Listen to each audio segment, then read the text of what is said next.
비교종교학 제10주차 수업을 시작하도록 하겠습니다. 이번 시간은 지난 시간에 이어서 제3장 인간의 문제를 가지고 계속 공부를 하겠습니다. 그 중에서 뒷부분 유교의 양심과 유교적 공동체에 관해서 함께 공부를 하겠습니다. 이번 주에도 6조, 이민호, 이선엽, 이영준 이 세 사람이 잘 교과서를 요약을 해서 보내주었습니다. 제가 그래서 이 자료를 중심으로 수업을 진행하겠습니다. 여러분이 잘 따라오시고 여러분 꼭 교과서를 읽어보시기 바랍니다.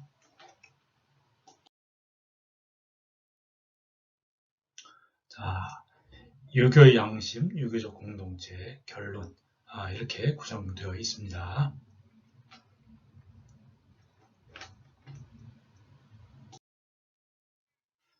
자, 양심이라는 단어는 라틴어로 conscientia, 헬라어로 시나이 데시스라는 그 중요한 단어입니다. 이 단어는 스토아 사상, 스토아 철학에 하면 선이나 선과 관련된 것에 대한 지식을 의미합니다. 스토아 사상에서. 그리고 이제 오비드라는 그 사상가는 양심은 우리 속에 있는 하나님이다 라고 얘기를 했습니다. 또 세네카는 우리 선과 악행을 지켜보시는 내재하시는 거룩한 영이다 라고 양심에 대해서 정의를 했습니다.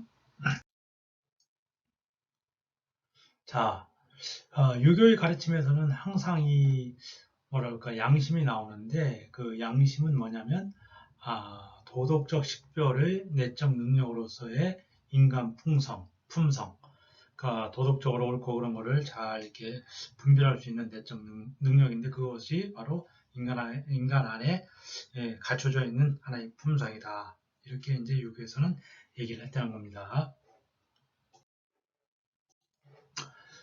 그래서 유교에서는 이 양심이 인간 존재와 짐승을 구분하는 그런 기준이 되었습니다. 그리고 인간 존재들이 어떤 처지에 있더라도 어떤 계급에 있더라도 어떤 본래적으로는 동등하다. 왜 양심을 가지고 있으니까. 이렇게 얘기를 해왔습니다. 자, 맹자는 양심에 대해서 어떻게 얘기했느냐. 옳고 그름에 대한 감각이 바로 그 양심이다. 이렇게 얘기를 했습니다. 이것은 천부적으로 주어지는데 양지와 양능 이것은 천부적으로 알지잖아요. 알지자. 옳고 그름을 알 수 있는 그런 어떤 천부적인 것이 우리에게 주어져 있고 양능은 뭐예요? 행할 능이잖아요. 그거를 행할 수 있는 능력도 우리에게 주어져 있다라고 맹자는 주장합니다. 자, 그 다음에 그 왕양명, 양명학의 창시자인 왕양명은 어떻게 양심에 대해서 말했습니까? 맹자가 말했던 양지와 양능 개념을 윤리와 형이상학 속에 그대로 적용하고자 했습니다. 양지, 태어날 때부터 옳고 그름을 알 수 있는 그런 능력이 우리에게 주어져 있다고 그랬잖아요. 분별지가 있다고 그랬잖아요. 선과 악에 대한 구별 능력. 또 이것들은 도덕적인 감각과 직관, 어느 것이 옳고 그런 거를 알 수 있는 능력이 천부적으로 주어졌다는 거예요. 그리고 또 그것을 실천할 수 있는 능력이 양능이라고 했잖아요. 그 능력, 이런 것들이 인간이 살아가는 그런 실존의 근거다. 인간 존재가 이렇게 지금 살아가는 그런 실존의 근거다라고 얘기를 했습니다. 자, 유교와 기독교의 양심의 개념의 차이는 어디에 있을까요? 유교에서도 이렇게 양심을 강조하고 또 기독교도 양심을 강조하는데 기독교에서는 하나님의 중심을 둔다는 거예요. 하나님이 입법자고 사법자다. 법을 정하고 어떤 도덕의 기준을 정하고 또 그것을 심판하시는 분이 하나님이다. 그래서 하나님의 역할을 중시합니다. 반면 유교에서는 양심이란 것은 하늘로부터 주어진 선물이다. 누구든지 태어날 때부터 양심이 부여된다. 그리고 양심 그 자체의 의미를 분석하려고 시도를 합니다. 그래서 중요성은 같지만 그걸 해석하는 그 측면에서는 다르다는 거죠. 자, 전통적인 가톨릭의 자연도덕법 교리와 유교 가르침은 유사성이 있다. 전통적으로 가톨릭에서는 이제 양심에 입각한 어떤 뭐랄까 양심에 입각해서 하나님을 알 수 있고 또 양심에 입각해서 하나님이 주셨기 때문에 우리가 이제 그 양심에 입각해서 선악을 판단할 수 있다. 이게 이제 자연도덕법 교리가 오랫동안 그 기독교 안에서 발전했는데 특히 가톨릭 안에서 지금 우리 개신교가 또 떨어져 나왔는데 이런 것들이 유교하고 비슷한 측면들이 있다는 겁니다. 양심의 중요성은 이미 로마서에도 많이 나와 있습니다. 로마서 1, 2장을 한번 잘 읽어보세요. 유교에서는 어떻습니까? 도덕법의 초월적 개방성 그리고 양심의 내재적 측면을 강조합니다. 이 도덕법이란 것이 하늘로부터 인간에게 주어진 어떤 선천적인 어떤 뭐 분별지, 양지에 의해서 우리들이 알 수가 있는 거예요. 그러니까 우리 안에 이미 알 수 있는 능력이 있는 거죠. 그렇기 때문에 가장 중요한 것은 자기 스스로, 인간 스스로에게 의존하는 경향이 있다는 거죠. 스스로 잘 이렇게 살펴보면 무엇이 옳고 그른가를 알 수 있어. 우리에게 그런 능력이 양심으로 주어져 있기 때문에 가톨릭의 자연도덕법 혹은 자연신학이라고도 할 수 있어요. 여기서도 비슷한 측면들이 들어있다는 겁니다. 하지만 개신교 신학에서는 어때요? 개신교 신학에서는 가톨릭의 자연도덕법이나 자연신학을 비판하고 오로지 믿음의 강조, 예수 그리스도를 통한 하나님에게 배타적으로 의존하는 그런 특징이 있죠. 물론 지금에 와서는 21세기 와서는 이런 부분을 가톨릭도 다 인정을 하고 또 개신교에서는 생태계 위기라든가 그런 부분을 해결하기 위해서 중세 가톨릭에서 얘기했던 이 자연도덕법, 자연신학, 양심의 문제 이런 것들을 또 새롭게 평가하고 있는 그런 어떤 실정입니다. 자, 그 다음에 주목할 것은 양심을 얘기할 때 인간의 마음, 양심이란 게 인간의 마음에 들어있잖아요. 그래서 인간의 마음에 대한 어떤 이해가 필요하다는 겁니다. 인간의 만약 양심이 인간의 도덕적 능력이라고 가정한다면 이것은 어떤 그 이상의 것이 될 수도 있습니다. 이것은 뭐랄까 이런 도덕적 능력이 어디에 자리 잡고 있는가 그것이 인간의 마음이라는 것이요. 또 영혼의 가장 내밀하고 그 절정 그것이 인간의 마음이다. 인간의 자유와 책임의 근원 그것이 인간의 마음이다. 그 다음에 이런 인간의 자유와 책임의 근원이며 원리가 되는 하나님 신을 만나는 자에도 마음이다. 이렇게 이제 주장을 하고 있습니다. 이렇게 마음이 굉장히 중요하다는 겁니다. 그래서 마음 심자를 쓰잖아요. 마음심. 여기 마음 심자 나왔는데 우리는 마음이라 번역하지만 한자로 마음심이잖아요.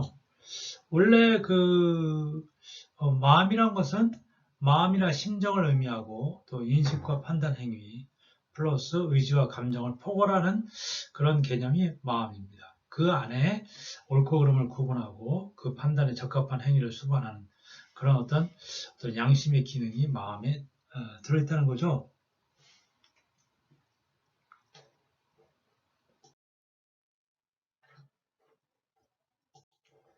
자, 지금 신유교 학자들의 마음 이해에 들어가기 전에 잠깐 빼놓은 게 있어서 교과서 132페이지 보면 구약 성서에서 하나님의 우리의 외적 행동이 아닌 마음을 감찰하신다는 얘기들이 반복되고 있다.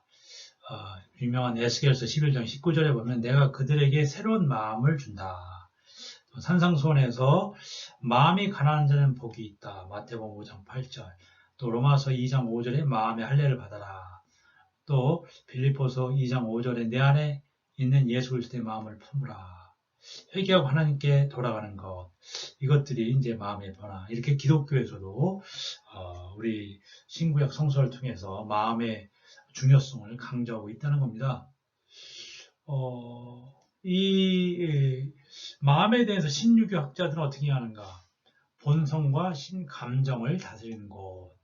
또 인간과 하나님, 하나님이라고 해서 신이라고 해야 되겠죠. 하늘이겠죠. 하나님 만나는 장소. 그 다음에 심을 온전히 이룬다.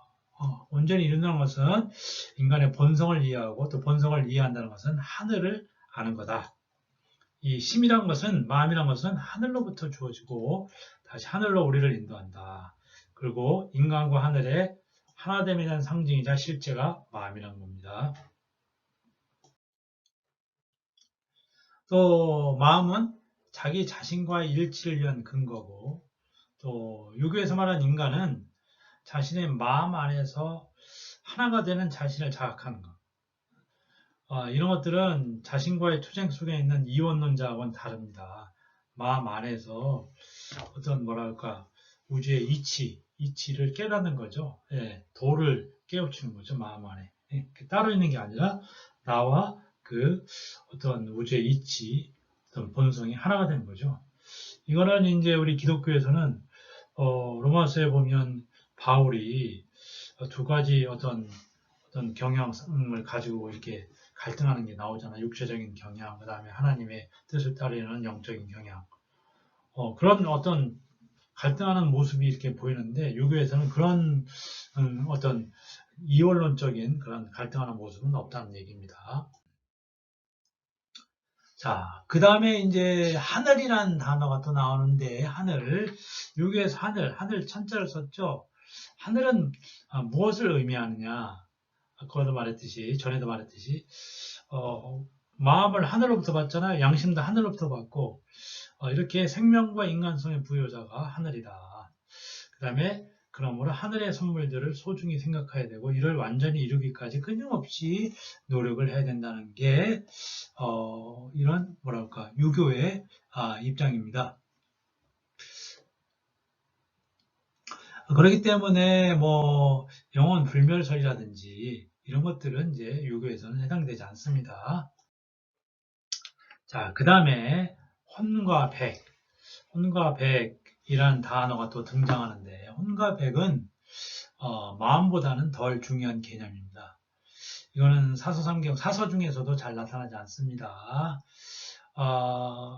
이게 이제 죽으면 유교적인 그런 세계관, 인간관에 의하면 사람이 죽으면 어떻게 돼요? 두 가지로 분리가 돼서 혼은 어떻게 됩니까?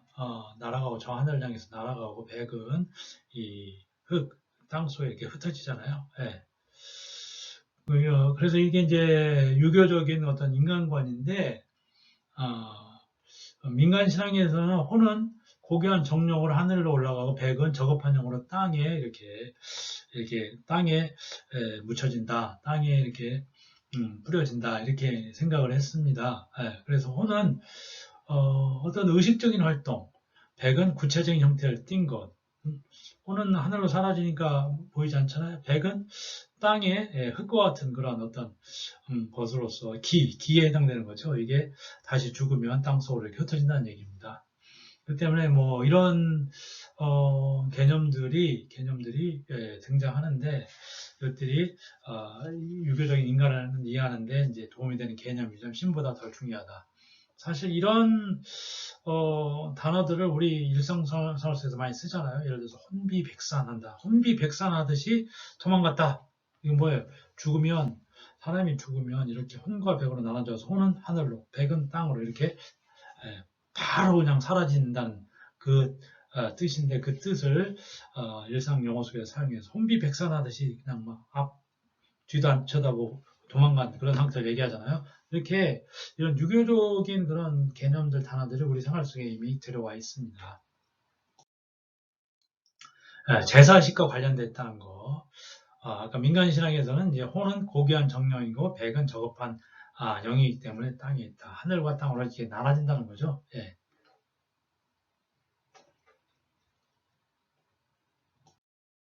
자, 유교 형이사학 발전 후에 혼과 백을 보면 나중에 이제 신유교에서 주자하게 해서 이게 독일 철학을 받아들이고 해서 복잡하게 이제 이게 발전을 하는데 그런 신유교의 그런 형이사학에 의하면 호는 생동력과 관련이 되어 있고 기와 함께 죽음은 하늘로 승천한다는 거. 백은 구체적 형태, 기와 같은 형태라고 했죠. 땅으로 돌아간다. 라고 해서 더 구체화되기 시작했습니다. 이것들이 이제 제사 의식과 이제 연관이 돼서 계속해서 뭐 이렇게 내려오게 된 거죠. 그래서 원한이 맺힌 호는 하늘로 이렇게 바로 돌아가야 되는데 안 돌아가고 구천을 떠돈다고 그러잖아요. 원한이 맺혀서. 그래서 그 혼을 잘 달래주기 위해서 굿하고 뭐 제사 지내고 막 그런 의식들에서 발전했잖아요. 이것들이 다 유교적인 그런 개념에 의해서 형성된 하나의 그런 독특한 문화였다라고 할 수 있습니다. 그다음에 정신적인 차원의 혼, 불교와 도교와 입장, 불교와 도교도 같이 영향을 주고받은 거죠. 죽은 이에 대한 신앙의 논쟁, 죽어도 사람이 다 죽은 게 아니다. 혼과 백으로 나눠져서 혼은 살아있다. 뭐 이렇게 생각할 수도 있는데 공자는 이런 죽은 자에 관해서는 말하지 않았습니다. 오로지 이제 살아있는 인간, 이 땅에서 사회 속에서 존재하는 인간에게만 관심을 기울였지 공자는 이런 죽은 자들에 관해서는 침묵했습니다. 정직했던 거죠.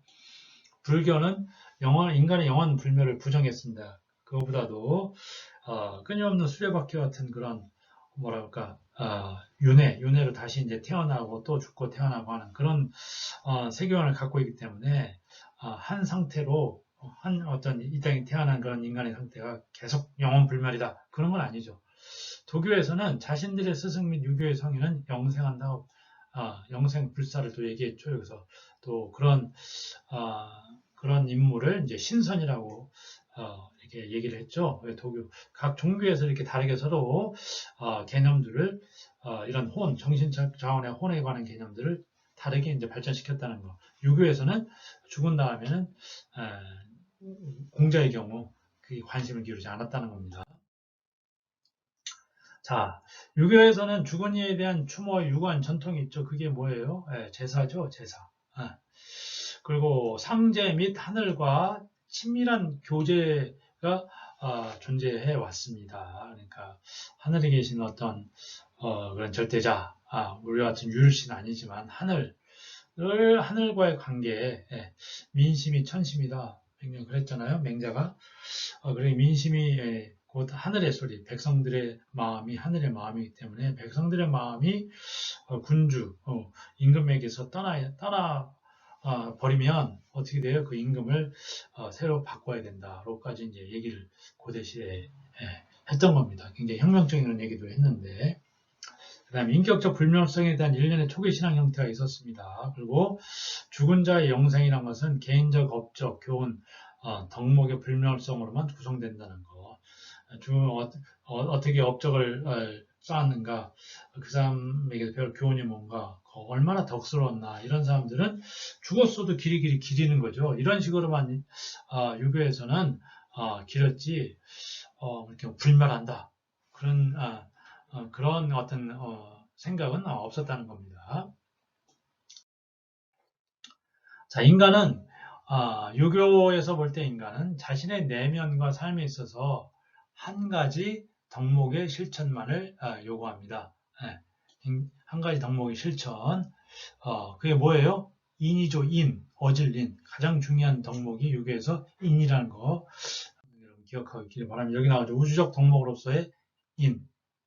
인이라는 것은 우리말로는 어질인인데 자신을 완전하게 더 완전한 인간을 이루게 하는 것, 그리고 모든 덕목을 포괄하는 것. 기독교에서는 뭐와 비슷해요? 사랑이나 자비, 아가페. 하나님이 우리를 사랑하실 때 그 어떤 무한한 사랑, 조건 없는 사랑, 희생적인 사랑을 아가페라고 부르잖아요. 이 아가페하고 비슷하지 않는가? 아가페라는 덕목과 비슷한 게 아닌가라고 이제 저자는 주장을 합니다. 사실 이 아가페와 기독교 아가페와 유교의 인을 비교 연구해서 논문들이 많이 나왔습니다. 박사학위를 받은 사람들도 많고요. 그만큼 이제 비교해서 연구할 수 있는 측면들이 많이 있다는 얘기죠. 즉 인간다움의 자세는 사랑이나 어떤 덕행과 비슷하지 않느냐, 전통에서 이 개념을 가지고 비교를 하고 있는 겁니다. 유교에서 인의 교훈을 보면 하늘은 삶의 근원인 동시에 인간의 보호자, 간구를 들어주는 존재로 나옵니다. 그 인의 덕목은 인이란 이런 어떤 중요한 가치, 이 덕은 인간 본성 안에서 잘 나타나. 인간 본성이 원래 선하다고 보니까 인간 본성 안에 잘 나타납니다. 또 이것들은 이제 기독교에서 아까 사랑이나 자비, 아가페를 이제 사랑이라고 보통 번역하는데 자비라고 체리티라고 번역하기도 합니다. 이거는 우주의 덕목이고 완전에 이르는 끈이다. 또 모든 덕스러운 삶의 온기와 가치와 확신을 주는 역동적인 내적 원리다. 그리고 모든 여타 가치들을 일깨우며 포용하는 것이다. 이런 식으로 이제 평가를 하고 있습니다. 유교에서는 인, 기독교에서는 아가페 사랑 또는 자비를 번역했다는 걸. 옛날 그 영어 성경에 보면 이 love라고 번역 안 하고, 왜냐하면 love라는 단어 사랑으로 번역하면 너무 이게 세상의 그런 일반적인 사랑하고 구분이 안 된다 해서 일부러 이제 체리티라고 번역을 과거에 그 영어 성경에서도 이렇게 번역했거든요. 그러니까 체리티가 꼭 자비의 정확한 그런 단어는 아니에요. 사랑과 자비와 같이 이제 이렇게 들어있는 그런 단어죠. 그러니까 자비로 번역할 수도 있다는 걸 여러분 잘 기억하기 바랍니다. 인에 관해서 여러 사람들이 얘기했는데 공자의 제자였던 번지라는 사람은 사람을 사랑하는 것이 인이다. 기독교의 아가페 사랑하고 비슷하잖아요. 내 이웃을 내 몸같이 사랑하라. 하나님이 너희를 사랑한 것처럼 너희도 남을 이웃을 사랑하라. 그런 사랑을 실천하라고 그러잖아요. 그 다음에 아내라는 분은 자기를 극복하고 예로 돌아가는 것이 인이다. 극기복례, 자기를 극복하고 어떤 예라는 것이 인이 실천되는 것이 예거든요. 자기를 극복하지 않으면, 자기를 넘어서지 않으면 진정한 예를 실천할 수 없다고 이제 얘기를 했습니다. 또 완전한 덕, 인을 지니는 자는 이미 완전한 성인이라고 할 수 있다. 이 정도로 중요한 그런 덕목입니다. 자, 인에 대한 해석을 보면 인은 항상 사람과 사람 사이의 관계성을 다루고 있다. 그렇죠? 혼자 살면 인이 필요해요? 안 필요하죠? 항상 사람과 더불어 살기 때문에 인이 필요한 거죠. 관계성 속에서 유교의 윤리가 원래 인간과의 관계 속에서 이루어지는 겁니다.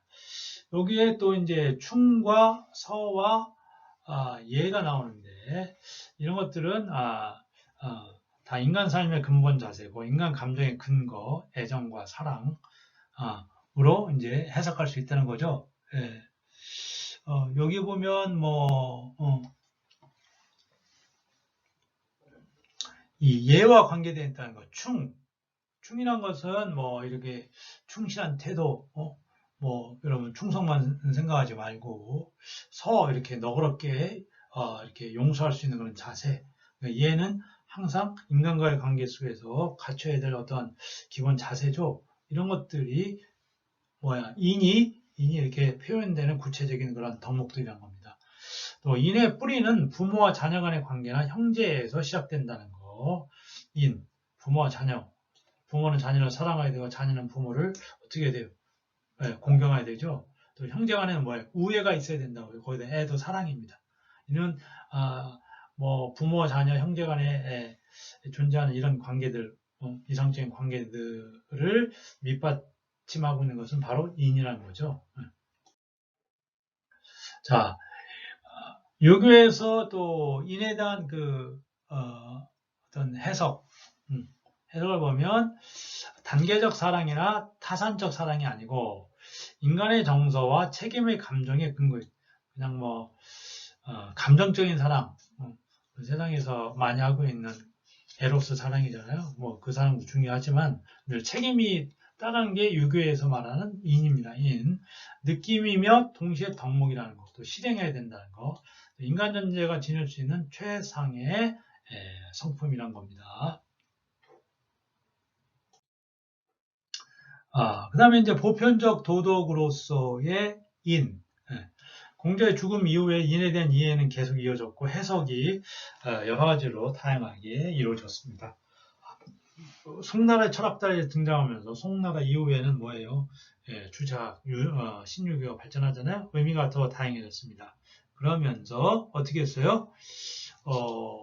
창조성이나 생명, 의식, 그리고 궁극적 실제로까지, 궁극적 실제 우리는 뭐예요? 하나님이죠, 하나님. 하나님, 하늘에게까지도 연결되는 그런 개념으로 발전됐다는 겁니다. 창조성, 생명, 의식, 생명이나 의식, 그리고 궁극적 실제로까지 이렇게 발전됐습니다. 이게 가장 중요한 보편적 덕목으로 점점 더 구체화되고 확대됐다는 얘기죠. 자, 138페이지에 잠깐 빠진 게 있는데, 신유학의 창시자인 주자는 인을 삶의 원동력으로서 강조했습니다. 그것은 하늘과 땅을 통해 인간과 사물의 생명을 부여하는 것인데, 이렇게 이제 굉장히 인을 강조하면서 또 당시의 철학자인 장제는 성인의 모습을 인이라고 이렇게 설명을 했습니다. 여기 보면 138페이지 밑에 인용구가 있어요. 장제라는 그 철학자, 유명한 철학자인데, 중국 철학자인데, 그 사람이 이런 얘기를 했습니다. 하늘과 땅에 마음을 두고 생존하는 백성을 위해 도를 이루고 앞서간 성인들의 가르침을 이어나가며 다음 세대를 위한 새로운 평화의 세계를 여는 것이다. 여기서 하나님이란 말은 물론 없죠. 근데 하늘이라고 표현했죠. 이것만 빼면 어떤 뭐랄까 인간과 우주의 신비적 사랑에 대해서 잘 표현하고 있는데 이런 표현은 우리 그 요한이라든지 요한복음을 쓴 요한이라든지 아니면 요한 1서 저자 요한이라든지 하나님은 사랑이라 표현했잖아요. 바울, 그다음에 헨리 수소 이런 사람들의 표현하고 비슷합니다. 굉장히 놀랍죠? 이렇게 인을 실현한 성인의 모습을 이렇게 표현한 게 너무 기독교하고 비슷해요. 또 테어드 샤르댕 139페이지에 있는 이 유명한 이제 가톨릭 신학자인데 이런 사람들하고 가깝다. 하늘과 땅으로부터 비롯되어 인간에게 주어지고 다시금 하늘과 땅으로 돌아가는 식의 삶의 원동력을 묘사하고 있는 거죠. 이런 기독교 신학에 있어서 삶에 대한 은총으로서의 자비에 대한 이해에 좋은 유비가 된다, 비교가 된다,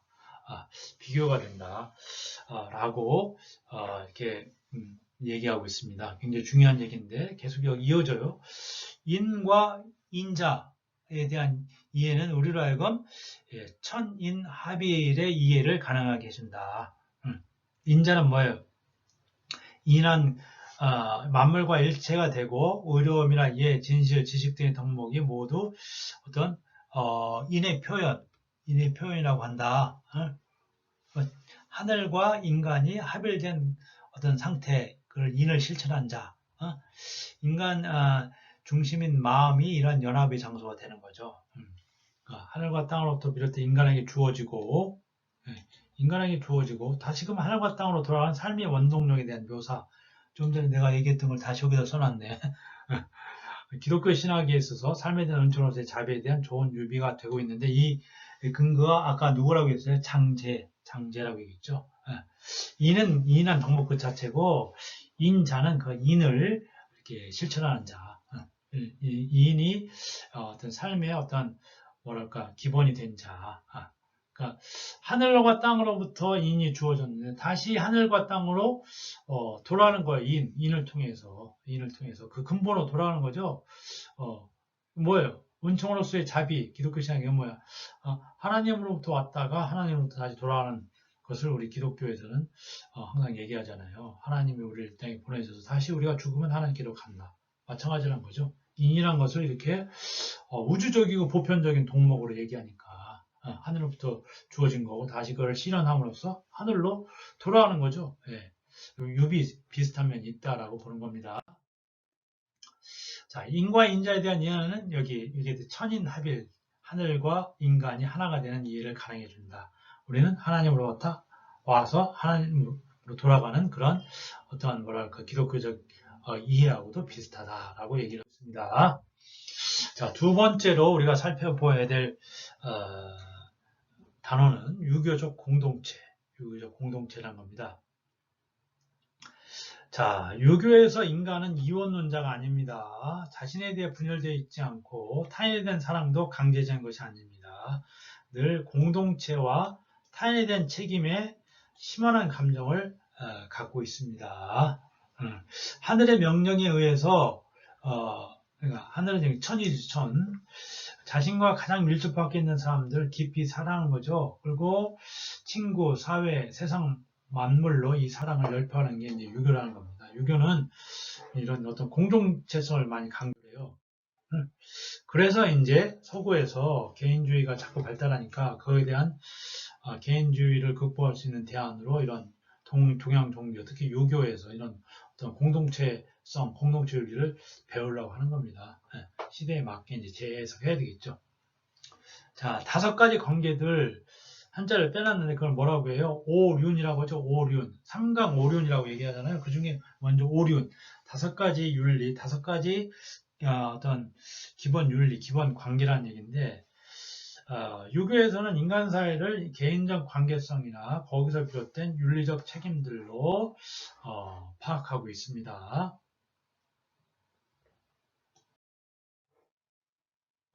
자, 오륜은 뭐예요? 군주와 신하, 그 다음에 아비와 자식, 남편과 아내, 어른과 젊은이, 친구와 친구 사이, 이게 쉽게 풀었었는데, 이런 관계를 고대 사회에서 이렇게 어떤 관계여야 되느냐, 그런 것들을 규정한 거죠. 군주와 신하는 마치 부모와 자식 같고, 자식과의 관계와 비슷하고, 또 친구와 친구는 형제간의 사이와 비슷하다. 그래서 유교 사회는 그 자체가 하나의 거대한 가족으로 간주한다는 겁니다. 그리고 사해는 뭐예요? 바다 4개, 내 바다거든, 내 바다. 그러니까 모든 세상 전체를 얘기하는 거죠. 세상 곳곳에 살고 있는 모든 사람이 형제라고 보는 거. 이거를 사회동포주의라고 얘기하죠. 사회동포주의. 그리고 모든 어떤 인간들을 다 가족으로 간주한다는 게 고대 사회에 이런 얘기를 했다는 거. 굉장히 엄청난 그런 공동체 어떤 윤리, 공동체성을 드러내고 있지 않습니까? 자, 관계성에서 비롯된 책임들은 상호 교통적인 일방적이 아니라 서로 왔다 갔다 해야 돼요. 임금과 신하 간에도 신하가 임금에게 충성해야 되지만 또 어떻게 돼요? 임금은 신하를 잘 아껴야 되죠. 아껴야 되는 마찬가지입니다. 부모가 자식을 사랑해야 되고 자식은 또 부모를 어떻게 존경해야 되지? 상호 교통적이라는 거. 오륜의 책임은 모두 동일하게 기본적으로 계급적인 의미를 강조한다. 이 말은 무슨 얘기냐면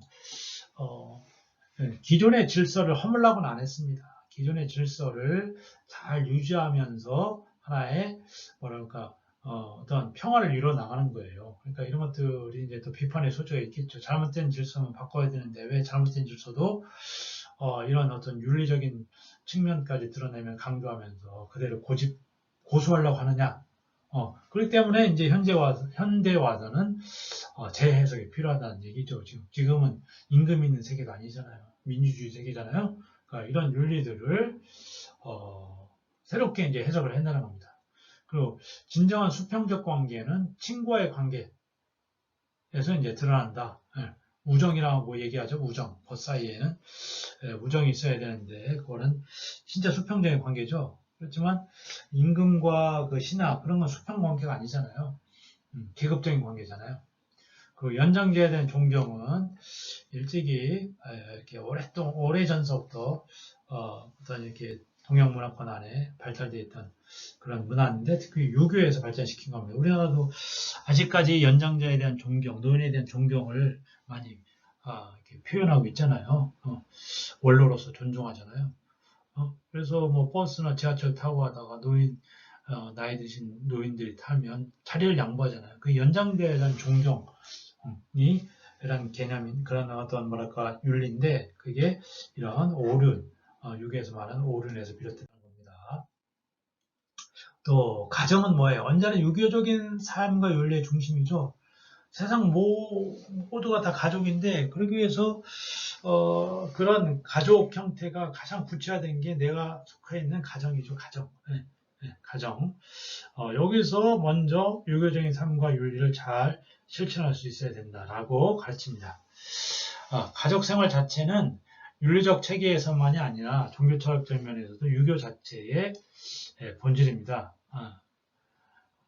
그래서 먼저 뭐 수신 제가 지극평천하 이런 유명한 말이 있잖아요. 수신 자기를 잘 다스리면서 그 다음에 두 번째는 뭐예요? 가족을 잘 평화롭게 하고 가족 안에서의 생활이 좋아야 돼. 그런 다음에 세상에 나가서 활동하는 거예요. 나도 중요하지만 두 번째 단계 뭐예요? 가족이 또 중요하다는 거죠. 효도라는 거, 효라는 게 굉장히 그 유교에서 발전한 개념입니다. 물론 뭐 서구에서도 부모님을 존경하고 부모님께 잘 해드려야 된다.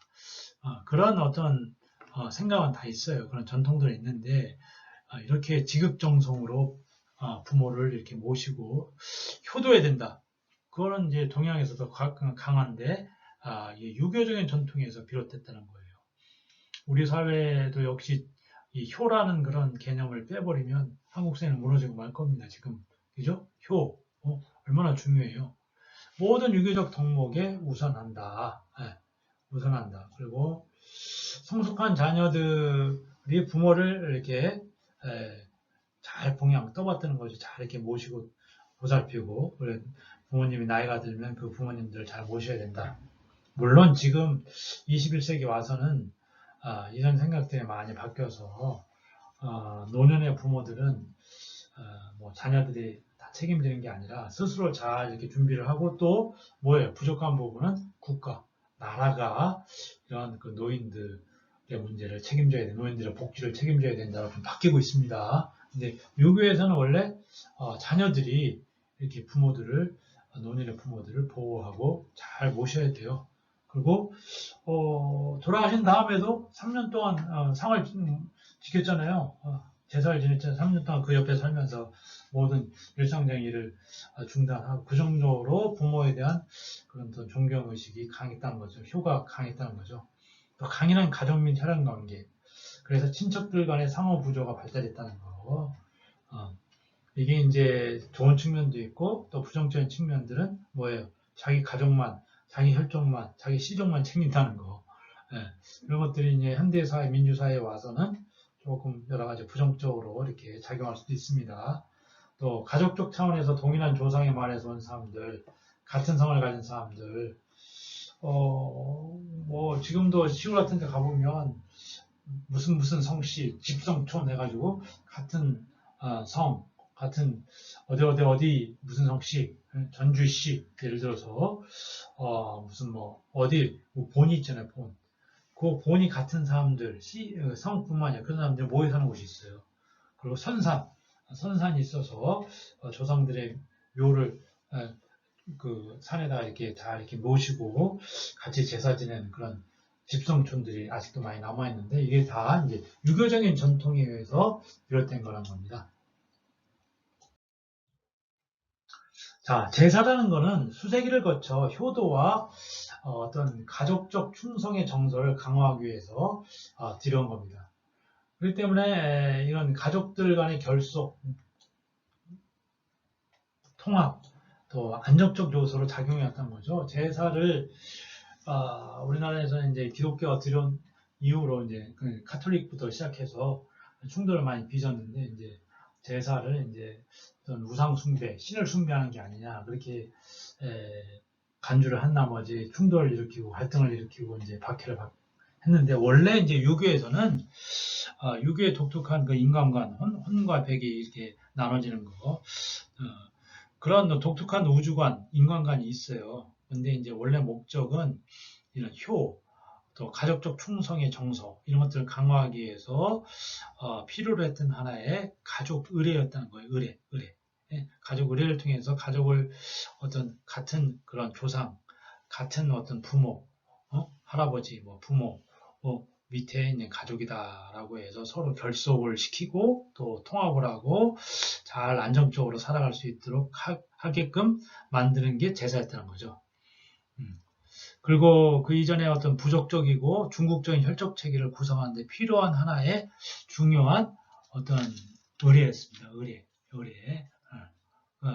이런 것들이 오래된 굉장히 뭐랄까 그런 의례잖아요. 우리나라까지 영향을 끼쳐서 내려오고 있잖아요.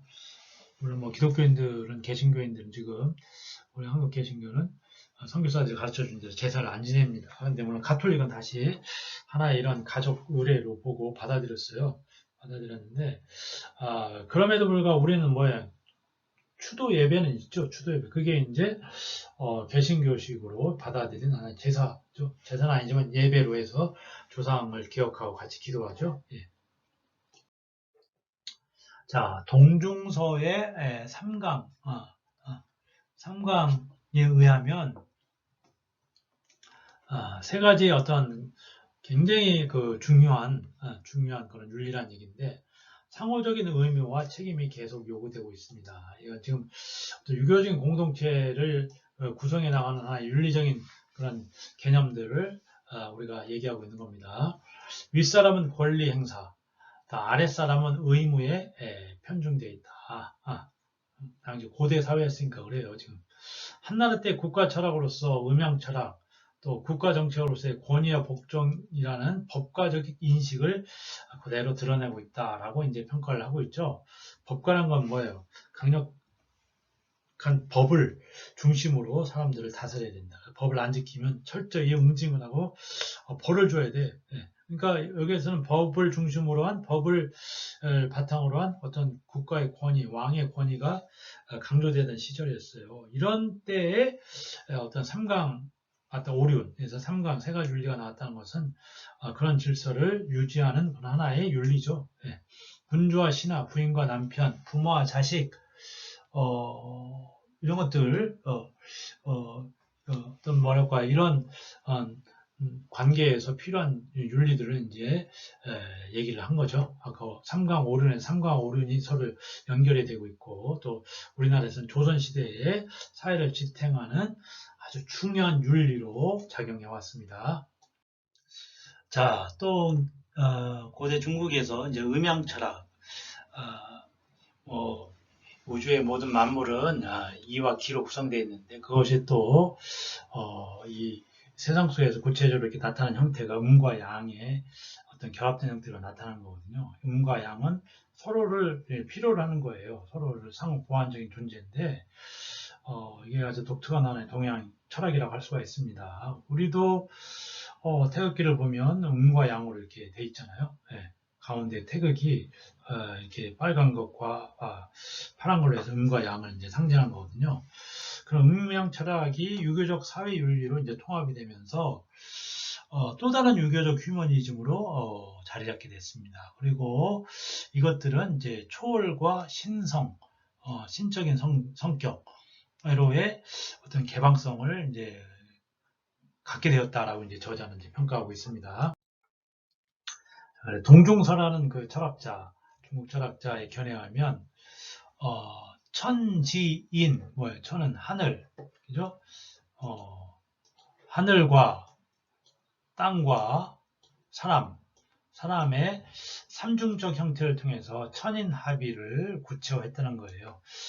자, 그전에는 천인합의만 얘기했는데 이제 여기에 또 뭐가 들어가요? 지까지 얘기하죠. 지, 땅, 하늘과 땅 사이에 누가 있어요? 사람이 있죠, 사람.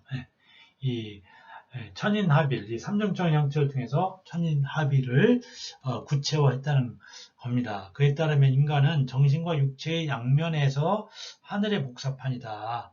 그래서 인간은 그 소우주다. 광활한 대우주에 비해서 인간은 소우주다. 그리고 인간은 다른 모든 창조물보다 우월하는데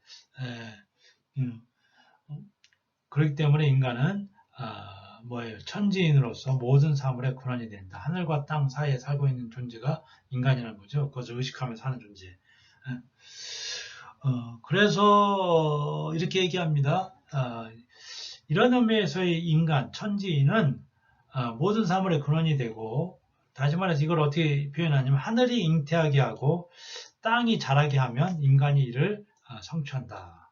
하늘이 잉태하게 만들고 땅이 자라게 하고 땅이 없으면 하늘이 좋은 걸 줘도 뭘 얻을 수 없잖아요. 그리고 땅이 자라게 하지만 그거를 구체적인 열매를 맺기 위해서 성취하게 만드는 존재는 누구예요? 바로 인간이라는 거죠. 인간. 이런 의미에서 어떤 천지인으로서의 인간, 천인 합의를 이제 얘기를 한 겁니다. 그래서 143페이지 맨 위에 보면 이렇게 얘기합니다. 이 세 가지는 천지인, 하늘과 땅과 인간. 이 세 가지는 손이나 발처럼 각자와 서로 상관한다. 연합된 이것은 완전한 물리적 형태를 이룬다. 그중 하나도 없으면 되지 않는다. 이런 중요한 어떤 인간에 대한 강조를 얘기했는데 홀로 있는 존재가 아니라 뭐예요? 하늘과 땅과의 관계 속에서. 땅엔 또 뭐가 있어요? 만물들이 다 살아가고 또 인간들이 살아가잖아요. 인간들. 그러니까 홀로 사는 게 아니죠. 이런 어떤 사회 윤리로 발전했다는 겁니다. 또 왕권의 개념을 동종서가 이제 강화했는데 이상적인 왕은 뭐예요? 완벽한 사람, 인간의 척도, 하늘과 동등, 하늘과 땅 사이의 매개자, 인간 사회 통로가 되어야 된다. 라고 주장을 했는데 그야말로 이상적인 왕이죠. 이런 지도자가 등장하면 얼마나 좋겠습니까? 네. 고대 그리스에서도 소크라테스, 플라톤 그런 위대한 철학자가 나왔잖아요. 그래서 플라톤 같은 경우는 어떻게 해요? 철인, 철학자, 깨달음에 이른 철학자가 나와서 어떤 왕이 돼야 된다. 철학자가 통치해야 된다. 철인 통치라고 그러잖아요. 마찬가지입니다. 동종서도 이런 어떤 이상적인 왕을 얘기를 했다는 겁니다. 물론 이런 왕이 실제로 출연했냐 안 출연했냐 건 두 번째 문제인데 이 유교 철학에서는 항상 왕이 정치를 잘할 수 있도록 모두가 정부에 동참해야 된다. 그러니까 이상적인 왕이란 게 그냥 하늘로부터만 주어진 게 아니라 또 뭐예요? 백성들이 잘 협력을 하고 잘 따라줘야지 이상적인 왕이 나온다는 겁니다. 그래서 필요한 윤리가 뭐예요? 삼강오륜이죠. 네, 삼강오륜.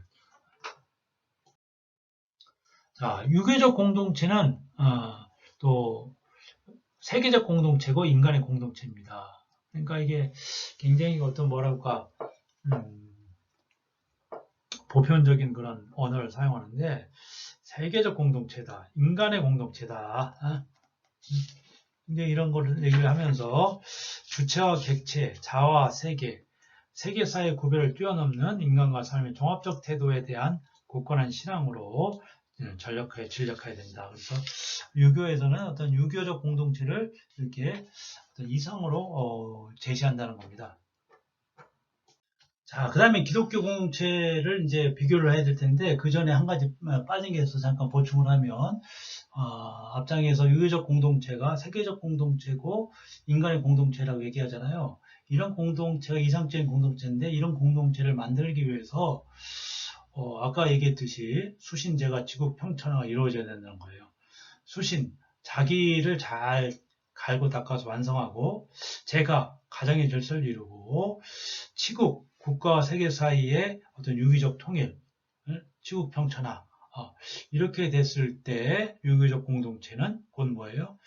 개인과 가족을 넘어서서 어떤 우주적이고 보편적인 어떤 세계적 공동체가 될 수 있다는 거죠. 그래서 가장 중요한 게 자기를 수용하는 게 가장 첫 번째 단계입니다. 유교적 수용론이죠. 자, 그러면 우리 기독교 공동체인 교회는 어떤가? 에클레시아, 자신을 우리는 어떻게 표현해요? 하나님에 의해 불림받은 신자들의 공동체로 이해합니다. 이것 자체가 모임이요, 공동체죠. 교회로 이제 번역을 했잖아요. 가르치는 모임. 원래 에클레시아, 교회의 원어인 헬라 에클레시아는 세상으로부터 불러내서 모았다는 뜻이에요. 우리가 눈에 보이는 어떤 건물이나 그런 것들을 의미하지 않습니다. 그것들은 나중에 우리들이 이제 조직과 외형적인 발전을 이렇게 이루면서 눈에 보이는 예배당이 우리가 세상으로부터 불러내서 모이는 모임을 갖는 장소이기 때문에 거룩한 장소다. 이렇게 의미 부여를 더 하기 시작한 거죠. 원래는 세상으로부터 이렇게 하나님께서 불러낸 거죠. 불러서 모은 거죠. 그게 에클레시아입니다. 또 모든 소속원들을 연합한 신앙의 공동연대다. 신앙의 공동연대. 이념이나 사회 조직의 차이를 불시하는 거죠. 교회 안에서는 뭐 계층의 차이도 없고 계급의 차이도 없고 남녀 간의 차이도 없습니다. 모두 하나님의 자녀들이죠. 사람끼리 연결되는 믿음의 결속이 각자의 사회 조직이나 지역적 입장보다 더 중요하다. 이게 기독교 공동체인 교회의 특성입니다. 결국 신앙은 기독교 공동체의 진정한 삶이죠. 신앙이 없으면 교회가 될 수가 없는 거죠. 자, 유교 사회에서는 어때요? 유교 사회에서는 자신의 통치자와 법률과 법규들을 가집니다. 그러나 이것은 사회 집단 그 이상이며 또 개인적 관계성의 공동체, 개인적으로 이렇게 관계를 맺고 있죠. 관계가 유교에서는 중요한 거니까 뭐 부모와의 관계, 형제와의 관계, 또 임금과의 관계를 맺고 있잖아요. 그리고 종교적 신앙이 아니라 기독교에서는 종교적 신앙으로 뭉쳐져 있죠. 유교 사회, 유교 공동체에서는 공통적 문화 배경 속에서 이루어지는데 법보다는 이제 원래 유교는 휴머니즘이니까 사람을 중시하고 인간의 관계성에 기초해 있습니다. 이것을 나중에 이제 뭐 특정한 그런 어떤 정부라든가 왕이 이용을 해서 통치 이데올로기를 삼은 거죠. 사실 유교 자체는 사람을 더 중요시하는 그런 전통입니다. 따라서 문화는 유교적 공동체의 삶이죠. 유교적 공동체가 독특한 문화를 이제 형성해내는 거죠. 자, 유교 문화는 종교적인 동시에 세속적인 특징을 가집니다. 그러나 두 영역을 구분하지 않습니다. 종교적이라고 하면은 특별히 어떤 하늘과의 관계를 얘기하기 때문에 그런 게 이제 종교적이지 않느냐라고 얘기할 수 있는데 그것보다도 이 세상 속에서 관계가 중요하기 때문에 보다 세속적이죠. 이 두 영역을 구분하지 않습니다. 그 다음에 천인합일, 하늘과 인간이 하나다. 천인합일로서의 기본적 믿음, 또 인간 본성과 그 완전성에 대한 낙관주의, 인간 본성이 선하다고 보기 때문에 우리 그 육체에 의해서 기질에 의해서 가려져 있지만 우리가 잘 수양을 하면 본성을 회복할 수 있다라고 보는 거거든요. 낙관주의죠, 일종의. 또 보편적 삶의 진리와 보편적 세계 질서에 대한 물음을 묻는 신앙을 이렇게 이루고 있다는 거. 앞에서 나왔듯이 어떤 세계적인 공동체, 인간의 공동체, 보편적인 공동체를 꿈꾸고 있는 거예요. 세상에 살고 있는 모든 사람들을 가족으로 보기 때문에. 또 유교적 인간은 하늘을 자신의 삶과 존재에 대한 근거로 가진 하늘, 천이라는 그 개념, 또 자신의 간구를 성취하고 보호해 주는 것을 이해한다. 그래서 어떻게 해요? 간절히 지성이면 감천한다 그러잖아요. 정성을 다해서 하늘께 아뢰면 하늘이 아래고 하는 그 뜻을, 그 소원을 이루어준다. 지성이면 감천한다. 이런 게 유교적인 문화에서 나온 거죠. 또 대지를 자신의 삶과 죽음이 이루어지는 터전, 백, 우리들의 몸을 구성하고 있는 혼갑에게서 백은 땅속으로 다시 다 사라지죠. 기독교는 좀 다르겠지만 흙에서 왔다 흙으로 돌아간다고 그러잖아요. 이게 유교에서는 백이 이렇게 혼비백산할 때 산 이렇게 땅속으로 흩어지는 겁니다. 또 자기 자신처럼 하늘로부터 보여받아 살아있는 정원, 무궁무진한 어떤 창고로 파악한다는 것. 어디를? 이 땅을, 대지를.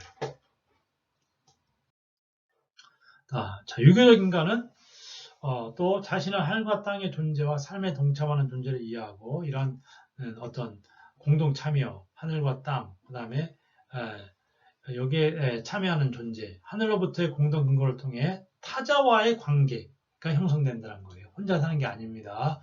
공동체성이 그래서 강한 거죠. 자, 유교에서는 조직화된 형태의 어떤 제사장이나 이런 성직자, 그런 직제가 존재하지 않습니다. 기독교에서는 있죠. 지금 목사나 신부 같은 그런 어떤 성직 체계가 있지만 성직 체계가 없어요.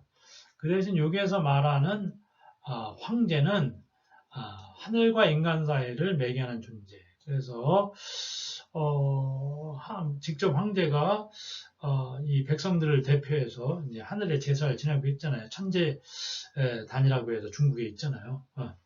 우리도 뭐 특별한 가뭄이라든지 국가의 위기가 닥치면 임금이 직접 하늘에 제사를 지내는 그런 풍습이 있었잖아요. 윤리나 제의 등에 익숙하는 지식관리층의 신하들로부터 도움을 받는다. 신하는 일종의 평신도 사제직의 어떤 비슷한 그런 유비가 될 수 있는 어떤 계층이 아니냐. 이렇게 굳이 이렇게 비교를 하면 이렇게 비교를 할 수 있다는 얘기입니다. 하지만 뭐 동등한 그런 개념은 아니죠. 자, 유교에서는 이런 교회적 제사장 직제가 존재하지 않는다는 게 다시 또 반복됐네. 이건 넘어가도록 하고요. 자, 공동선의 이름으로 사회 국가에 대한 봉사를 담당하는 사회 특수계층. 공동선, 공동, 사회가 공동으로 이렇게 좋은 일, 어떤 선한 일이다. 이런 이름으로 사회 국가에 대해 봉사를 감당하는 사회 특수계층이 있는데 그 사람들은 군자다라고 추앙을 받고 있죠. 군자다. 유교에서. 또 시간이 지나면서 이런 이 계층 가운데 예언자가 출현하는데 히브리 족속의 그 구약의 예언자처럼 왕들의 실정에 대해 불만을 소리 높여 외치고 대항했던 사람들. 구약의 예언자하고는 뭐 정확히 일치는 않았지만 이런 군자와 같은 계층에서 왕의 잘못된 정치를 비판하는 사람들이 나왔다는 얘기예요. 이게 구약의 그런 예언자들과 비슷하지 않는가라고 저자는 이렇게 주장을 하고 있습니다. 유기적 인간은 항상 현실적이든 잠재적이든 정부를 다스리거나 협조해야 될 의무를 지는 어떤 뭐랄까 그런 자를 임금으로 간주한다는 거. 임금이 있어요. 항상 임금이 전제돼 있어요. 그러니까 이런 어떤 뭐랄까 왕권 체제, 군주 체제를 유교사회에서 유교적 인간은 항상 고려를 하고 전제를 하면서 늘 임금의 어떤 명령 요구에 따라야 됩니다. 자, 기독교와 유교에 있어서 결론입니다. 인간의 이해 사이의 차이점보다 유사성이 더 많다라고 줄리아 칭은 주장합니다. 유사성이 많아요. 또 전통의 다양한 강조점에서 보여진 차이점들도 물론 있어요. 차이점도 우리가 무시해서는 안 되겠죠. 아까 뭐 구체적인 성직제도가 없다는 거라든지 또 뭐 예언자와 비슷한 점이 있지만 구약의 예언자와 또 많이 차이가 나죠. 네. 자, 차이점에 대해서 잠깐 살펴보면 기독교는 인간의 오류성을 강조하는 인간의 어떤 죄성, 죄악성을 강조하잖아요. 그래서 구원이 필요하다고 보잖아요. 예수 그리스도를 통한 믿음을 통한 구원. 유교는 인간의 완전성, 인간의 선함에 집중하고 있습니다. 또 유교는 삶 및 우주와 조화를 중요시 조화를 이룬 인간의 모습을 내세우고 있지만 기독교는 자기 자신 혹은 원죄, 죄의 본성과 대립 가운데 있다. 갈등 가운데 있다라고 생각을 합니다. 그렇기 때문에 하나님과 일치된 관계 속에서 우리가 벗어났잖아요. 에덴 동산에서 쫓겨났잖아요. 그거를 소외라고 하는데 그런 소외된 세계를 잘 극복해야 돼. 어떻게 극복해요? 하나님을 믿음으로써 예수 그리스도를 믿음으로써 극복할 수 있다라고 보잖아요. 이런 것들이 유교하고 결정적인 어떤 차이라고 할 수가 있는 거예요. 유교는 어떻게 해요? 스스로 우리 안에 부여된 선한 본성, 양심, 마음을 잘 살펴보면서 그 본성을 회복하면 됩니다. 그거를 잘 실현하면 돼. 회복이라고보다 실현. 근데 기독교는 그렇지 않죠. 늘 갈등 관계에 있기 때문에 그런 소외된 어떤 우리 인간 존재의 모습을 다시 원래대로 회복하기 위해서는 믿음이 필요한 거죠. 믿음. 예수를 통한 믿음이 필요한 거죠. 어쨌든 인간을 강조하는데 두 휴머니즘의 강점과 약점을 보면 유교는 지혜와 성인됨을 추구한다는 거. 그 다음에 인간의 자기 실현과 자기 성취를 이루는 것이 주된 목표입니다. 자기를 실현하고 그리고 이게 유교적 수양론의 목표예요. 유교적 마음을 잘 다스려야 된다는 거죠. 물론 휴머니즘에 반대되는 요소도 있습니다. 왜냐하면 오륜이라는 5가지 윤리를 보면 어떤 계급 질서를 유지하는 그런 윤리잖아요. 그래서 아래 계층들의 권리는 무시하고 의무만 강조한다는 거. 그 다음에 이런 계급 질서가 잘못되어 있을 때 그걸 변화시킬 수 있는 그런 여지가 하나도 없어요. 기독교에서도 역시 신적인 계시가 진정한 인간의 위대함을 밝혀주었다고 봅니다. 하나님의 계시가 인간의 위대한 가능성, 하나님을 알게 되고 하나님께로 우리가 갈 수 있는 길을 열어주신 거죠. 여기에 대한 비판자들은 내세와 하나님에 대한 집착 때문에 휴머니즘에 이르지 못한다. 내세, 지나친 어떤 저세계, 현실보다는 저세계를 자꾸 바라보기 때문에 이 땅에서의 삶을 소홀히 하게 되고, 또 자꾸 눈에 안 보이는 어떤 하나님이라는 그런 존재에만 자꾸 관심을 기울이니까 설상 어떻게 눈에 보이는 어떤 인간관계, 이 세상을 소홀히 하게 되는 그런 경향이 있다. 그래서 진정으로 인간이 더 인간성이 발달하고 회복되고 하는데 도움을 주지 않는다라고 비판도 한다는 겁니다. 자, 인간의 열망을 보존하기 위해 세심한 내적 긴장의 균형을 이루어야 할 것으로 이제 보인다는 겁니다. 유교의 경우 인간의 오류성, 인간이 문제가 있다, 한계가 있다, 이런 것들을 분명하게 얘기를 하고 이론을 정립해야 된다. 그 다음에 가치 체계 속에서 이런 것의 의미를, 고통의 의미를 밝혀야 할 것. 삼강오륜이 현대 세계에서 그대로 적용이 안 되잖아요, 더 이상. 그런 것들의 문제가 뭔가. 자, 이게 시대적으로 어떤 역사적인 맥락에서 잘 봐야 되고, 기독교의 경우 구속은총의 교리에 얽매이지 아니하고 인간의 선함에 대한 더 심한 물음을 제기해야 된다. 무조건 우리가 완전 타락했고 부패했고 그게 이제 어떤 장로교 어떤 조금 극단적인 칼비니즘에서 주장하는 것들인데요. 그러면 우리에게 하나님의 형상의 그런 부분들이 남아있지 않느냐, 우리에게 선함은 하나도 없느냐, 그건 아니거든요. 우리는 또 이성을 사용할 수 있는 그런 측면이 있기 때문에 하나님의 구원, 구속, 하나님의 은총 굉장히 중요하고 우리들이 끝까지 이런 것들을 믿고 가야 되는데, 믿어야 되는데, 그와 더불어 또 우리에게는 어떤 선함, 우리의 어떤 이성의 능력, 하나님의 형상, 그런 것들은 어떻게 우리에게 남아있는가에 관해서도 더 세밀하게 논의해야 되고, 또 그런 전통들이 있어요. 기독교에서도 이런 부분을 강조하는 그런 전통들을 우리가 또 공부해 볼 필요가 있다는 거죠. 두 전통 사이, 유교와 기독교, 창조적 대화를 위해서 차이점보다도 각각의 이런 차이점을 잘 이렇게 수렴, 어느 게 유사하고 어떤 게 차이가 나는가를 잘 서로 이렇게 잘 살펴보고 이해하는 그런 작업이 중요하다는 겁니다. 그래서 기독교, 유교의 대화에서 초월에 대한 개방으로서 인간의 신앙 이해가 가장 바람직한 시발점이 될 거다. 초월, 물론 유교에서는 하늘이라고 얘기했습니다. 하늘, 천. 우리는 기독교에서 하나님이죠. 그러니까 하늘이 됐든 하나님이 됐든 어떤 인간을 넘어선 어떤 그런 존재에 대해서 늘 얘기를 하고 그 존재와의 관계를 강조하니까 이런 점들이 기독교, 유교의 대화에 있어서 중요한 어떤 근거, 공통된 그런 어떤 토대가 되지 않을까라는 그런 생각이 나오죠. 현대 신학에서도 이건 새로운 출발점을 제공합니다. 또 기독교인에게 있어서 법이나 전제들을 우선해서 진정한 법적 질서와 유일한 근거로서의 존재 자체를 파악하게 해주는 것이고, 또 이러한 신앙은 인간을 초월적 목표에 이르게 하는 창조적인 자유의 실행과 철저한 인간성의 성취를 가능하게 해줄 것이라고 전망을 하고 있습니다. 그리고 이미 현대신학에서는 이런 여러 가지 논의들을 하고 있다는 것을 여러분 잘 기억해 주시고 나중에 이제 더 자세히 배울 거예요. 이런 초월적 목표를 향해서, 하나님을 향해서, 그리스도를 향해서 우리들은 어떤 영적인 어떤 완성, 좀 더 거룩해 주기 위한 노력들을 하잖아요. 하나님의 은총을 주셔야 물론 하는 거지만, 은총을 주심과 더불어 우리는 또 뭐예요?